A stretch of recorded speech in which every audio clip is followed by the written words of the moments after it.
देखिए, जिंदगी में अगर आपका भी कभी सपना है, खरीदना चाहते हैं, बेचना चाहते हैं, तो देखिए ये पॉइंट जो है, हम जो 5 पॉइंट बताने जा रहे हैं, अगर वो वेरीफाई कर लिए तो कभी भी आप ठगी के शिकार नहीं होंगे, कभी भी आपके साथ धोखा नहीं होगा।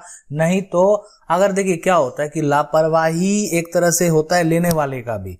अच्छा ठीक है, चलो उतना है, सब कुछ दे ही रहा है ना, तो इसलिए उसमें क्या होता है कि लापरवाही किए, धोखा मिला। तो इसलिए अगर ये 5 बात जो है ना, अगर मन में बैठा लीजिए, अगर वेरीफाई कर लीजिएगा, तो गारंटी मैं लेता हूं कि आपको कभी भी प्रॉपर्टी खरीदने में धोखा नहीं होगा।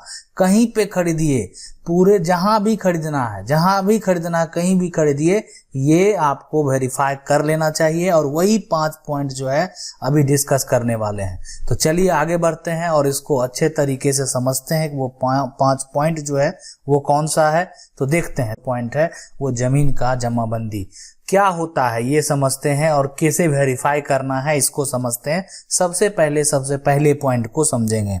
जमीन का जमाबंदी का मतलब होता है कि जो पूर्वज का जमीन है, या जैसे पूर्वज पिता के द्वारा खरीदी हुई जमीन हो, या दादा के द्वारा खतियानी जमीन हो, या जो है परदादा के का जमीन हो, जिनका भी जमीन हो, ठीक है, या नानी के यहाँ से मिला हुआ संपत्ति हो, जैसा भी जमीन हो, लेकिन जो बेच रहा है क्या उसके नाम से जमाबंदी कायम है ना। अगर ये कायम है, जमाबंदी अगर उनके नाम से कायम है, इसका मतलब है कि फिलहाल उसका मतलब यही होता है कि उस व्यक्ति को सरकार के सामने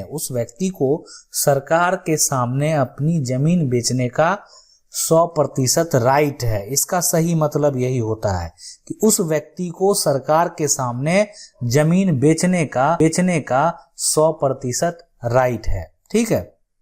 दूसरा कि जमीन का जो है रसीद, देखिए जब जमीन का जमाबंदी जो करा लेगा वो रसीद भी कटाएगा ही, और रसीद अप टू डेट अगर रहे तो वो बहुत बेहतर है, ठीक है, और रहना भी चाहिए। और 1-2 साल अगर पीछे भी है तो कोई तरह का दिक्कत नहीं है, लेकिन फिर भी जो है आपको करना है अप टू डेट जो है पहले उसको करवा ही लेना है, उसमें ज्यादा शुल्क नहीं लगता है। तो ये जो दूसरा पॉइंट है वो है जमीन का रसीद। तो जमीन का जमाबंदी देख लेना है, जमीन का रसीद देख लेना है ना। और ये दोनों को आप जो है कार्यालय जाके वेरीफाई कर सकते हैं कर्मचारी से मिलके। और ये बोलने में क्या जाता है कि हम ऐसे खरीदना चाहते हैं, ये सब हमको वेरीफाई करना है, ठीक है। तो हो सकता है वो जो है आपको जरूर वो बता देंगे, सारा इन्फॉर्मेशन दे देंगे, ठीक है। तीसरा जो पॉइंट है वो जमीन का खतियान या रजिस्ट्री का कागज। देखिए सबसे पहले जमीन का मतलब क्या होता है। तीसरा जो पॉइंट है बहुत महत्वपूर्ण पॉइंट है कि जमीन का खतियान मतलब कि जो जमीन आप खरीद रहे हैं, वर्तमान में वो जमीन जो आदमी बेच रहा है उसका जमीन वो हुआ कैसे, जमीन का जमाबंदी वो करवा लिया, रसीद कटा लिया, तो वो जमीन कैसे हुआ, क्या उसका वो खतियानी जमीन है ना। अगर ये खतियानी है तो ठीक, या अगर मान लेते क्या उसका रजिस्ट्री वाला जमीन है, और रजिस्ट्री जो है वो पिता के द्वारा लिया गया है, या उनका जो है खतियान है, तो खतियान किन के नाम पे है, ठीक है। तो जमाबंदी हो सकता है कि अंश होगा तो जमाबंदी कायम होगा। तो अगर खतियानी है तो खतियान किन के नाम से है ये आपको देखना होगा, और वो उनके जो है कौन से वंशज हैं, पोता है, परपोता है, जो भी हैं, ठीक है। ये देखना बेहद जरूरी है कि जो बेच रहा है उसके पूर्वज के नाम पे खतियान है या नहीं है। इस बात का को भी जरूर आप स्पष्ट कर लें। अगर कर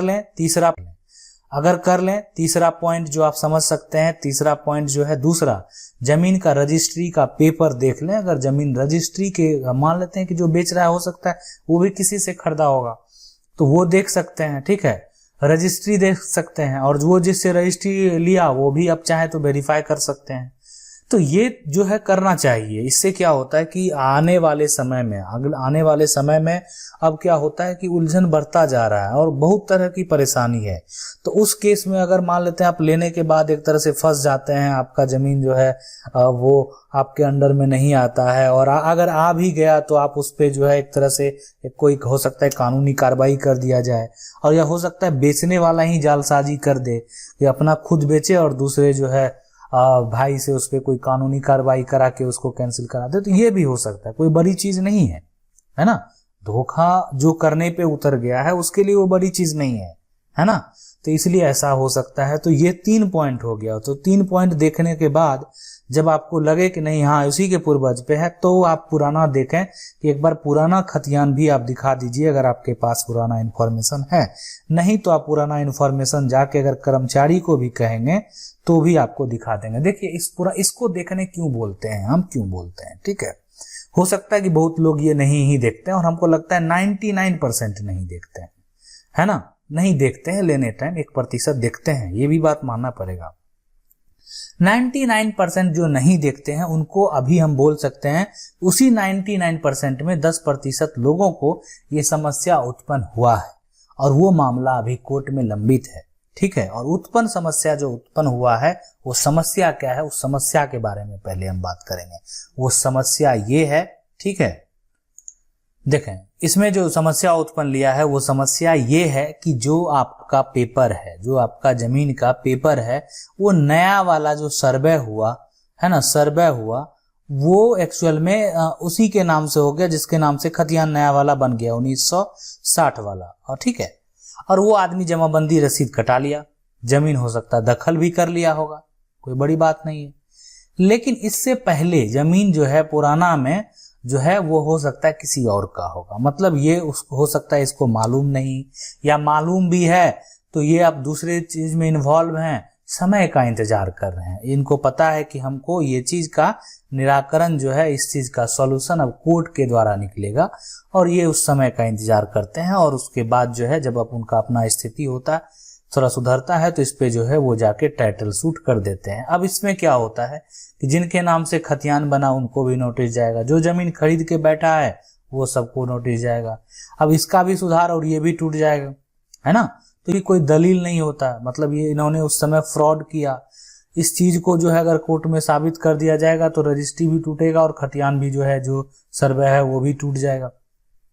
तो समस्या देखें कहाँ पे है ना।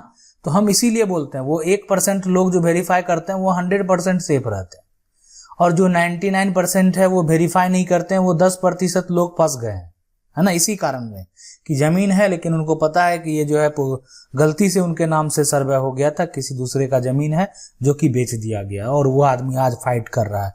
तो समझ सकते हैं कि जिस दिन उनका वो पावर में आएगा, हो सकता है आदमी उस स्थिति में नहीं है तो फिलहाल आपको छोड़े हुए है, लेकिन ऐसा नहीं है कि आपका अगला जनरेशन हो सकता है छोड़। हर आदमी का समय बदलता है और आदमी समय के साथ जो है कंप्रोमाइज नहीं करता है।